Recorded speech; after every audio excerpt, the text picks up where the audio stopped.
અમારા વિસ્તારના કોર્પોરેટર જોઈએ, બહારના કોર્પોરેટર જોઈતા જ નથી અમને.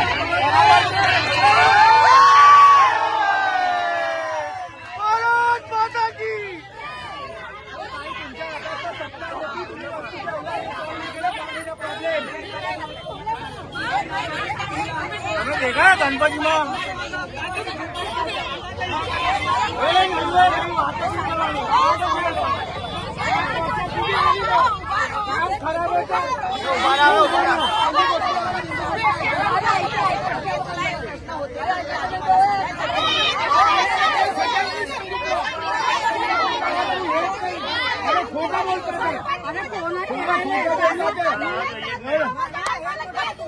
પથ્થર ટાકેલા ફોન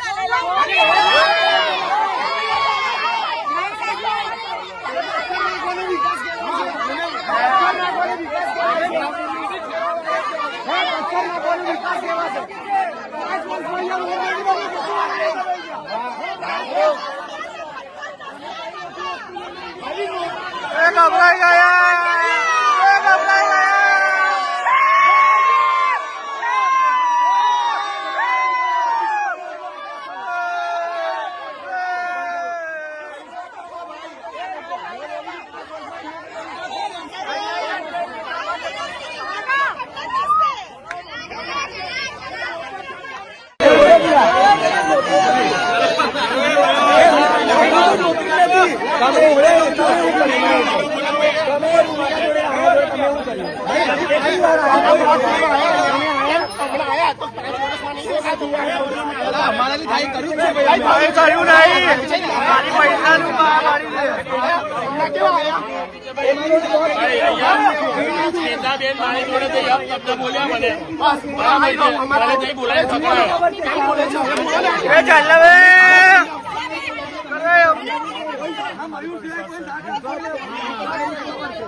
जिंदगी भर साथ आपको खबर काम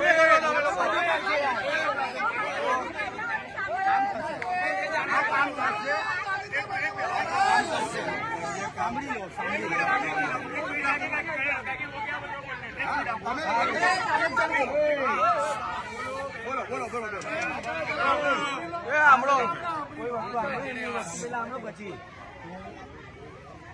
તમામ ભાઈઓ બહેનોને મારી વિનંતી છે, આપને મારી વાત યોગ્ય લાગે તો સાંભળજો, બાકી વિષય એટલો જ છે.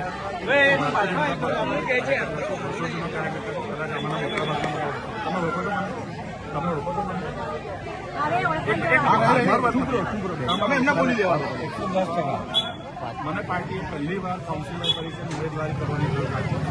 કાર્યકર્તા તરીકે વર્ષો સુધી મેં મારાથી શક્ય બન્યું ત્યાં સુધી લોકોની સેવા કરવાનો પ્રયાસ કર્યો અને મારી જોડે જે પરિચયમાં છે એ બધા લોકો જાણે છે, આ ભાઈઓ બધા જાણે છે કે 365 દિવસ 24 કલાક હું ફોન ઉપાડું છું. આ એક વાર હું ફોન ના ઉપાડી શકું કોઈ મિટિંગમાં હોઉં તો મારો કોન્ટેક્ટ આવે છે, બરાબર છે. આ મારી કામની પદ્ધતિ છે. નંબર 1. નંબર 2 કે લોકોની સમસ્યા કોઈ બી વસ્તુ કોઈ સ્થાનિક કાર્યકર્તા કે વ્યક્તિ નાગરિક છે તો હું સાંભળું છું અને એને સમજીને એના મૂળ સુધી જઈને એને સોલ્વ કરવા માટેનો પ્રયત્ન કરું, બરાબર. આ મારી નિષ્ઠા અને પ્રામાણિકતા જે લોકો જાણે છે એને એ છે.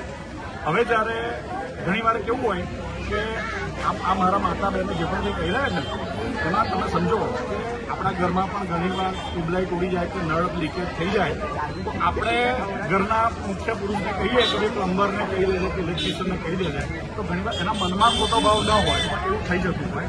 પણ હું તમને એટલું આશ્વસ્ત કરવા માગું છું, તમને જે યોગ્ય લાગે એ કરજો. મારી વાત હું તમને કોઈ આગ્રહ નહીં કરું, કારણ કે મારી માતાને એનો બેઝિક પ્રશ્ન માટે ઘણી મોટી તકલીફ કદાચ આ વિસ્તારમાં હશે અને હું એની સાથે સહમત છું અને હું તમને એટલી વિનંતી કરી રહ્યો છું તમે મત આપવા જજો. હું એવું નહીં કહું કે તમે આને આપજો કે આને આપજો, તમને યોગ્ય લાગે એ રાજકીય પાર્ટીને મત આપજો. પણ હું એટલું તમને કહી રહ્યો છું કે હું આ ચૂંટણી પત્યા પછી, બરાબર છે, આ તમારો જે પણ કંઈ પ્રશ્ન છે એને લઈને ગંભીરતાપૂર્વક સોલ્વ થાય એવો પ્રયત્ન કરીશ. તમને યોગ્ય લાગે તો મને આશીર્વાદ આખી પેનલને 4 કમેન્ટ આપજો. ના લાગે તો એક કમેન્ટ નહીં આપીએ, એક કમેન્ટ નહીં આપ્યા અમે. અને મારી બીજી વિનંતી છે કે ફરી હું કહી રહ્યો છું તમે 4 જેને પણ મત આપવા આપજો. હું તો કહું છું પણ તમે એવું ના કરતા કે એક કમળને આપો તો 2 ને આપો. તમને યોગ્ય લાગે તો 4 કમળને ના આપતા, કારણ કે તમે જે બહેનો માતાઓ જે હેરાન થયા છે તમે સમજો કે ઘણીવાર કેવું છે કે ઘણીવાર દરેક પ્રશ્ન ઘરમાં કંઈ ઈચ્છાથી ઊભા થયેલા સમસ્યા નથી હોતી. ક્યારેક એવી પરિસ્થિતિ સવારે આપણે ઉઠીએ, જોબ પર જતા હોય, ધંધે જતા હોય તો આપણને નહીં ધારેલી પરિસ્થિતિનું નિર્માણ થાય, બરાબર છે. પણ ફરી કહી રહ્યો છું, તમારા કિસ્સામાં હું તમને એટલું આશ્વસ્ત કરવા માંગુ છું, મત આપવા જજો. કોને આપવું હોય તમે વિચારજો. પણ આ પત્યા પછી આ પેનલ જીતીને તમારો પ્રશ્ન સોલ્વ કરવા માટે આવવાનું છે. તમને કહી દઉં તમને મત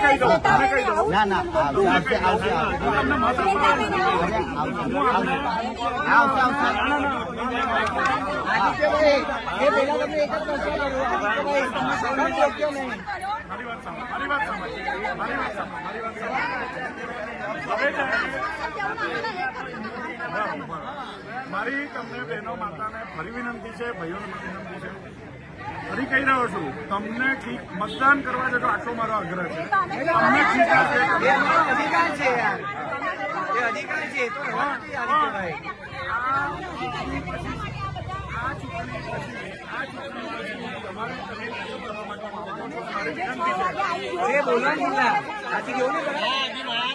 બોલો